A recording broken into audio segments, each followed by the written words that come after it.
Hello, young grasshoppers. We're going to talk about ice and water shield um, on the eaves and everywhere else that it should be applied. So, ice and water shield is a peel and stick membrane. Um, it should be installed anywhere there's a chance of water getting under the shingles. Those areas include the eaves, the valley. You need to flash around pipes or along walls or chimneys, as seen here in this little diagram. So essentially, ice and water shield, it goes on the eaves because you're trying to prevent leaks from ice dams in the winter. It doesn't prevent ice dams, it just prevents leaks from ice dams. Because what will happen is if the temperature is right in the winter, snow will fall, land on the middle of your roof where it's slightly warmer. It turns into water, rolls down the roof, and then freezes on the eave where there is no heat.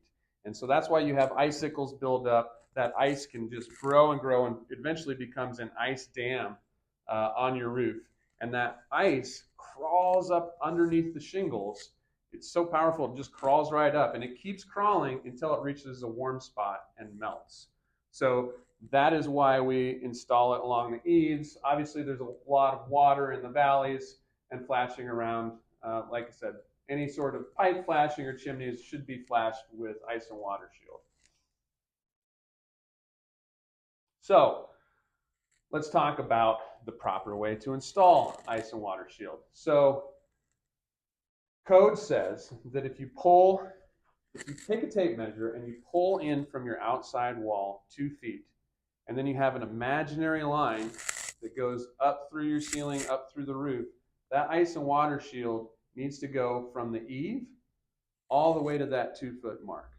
So if you have a 6-inch overhang and a 412 pitch, you probably just need one layer of ice and water shield because it comes in a 3 foot roll. So that 6-inch overhang is rather small. The pitch isn't that great, so it's only going to take one row of ice and water shield. If you have a 36-foot overhang on a 412 pitch, it's going to take 2 rolls. And then pitch also matters. So if you're on an A-frame house, it might take several rolls of ice and water shield in order for the roof to be installed according to code.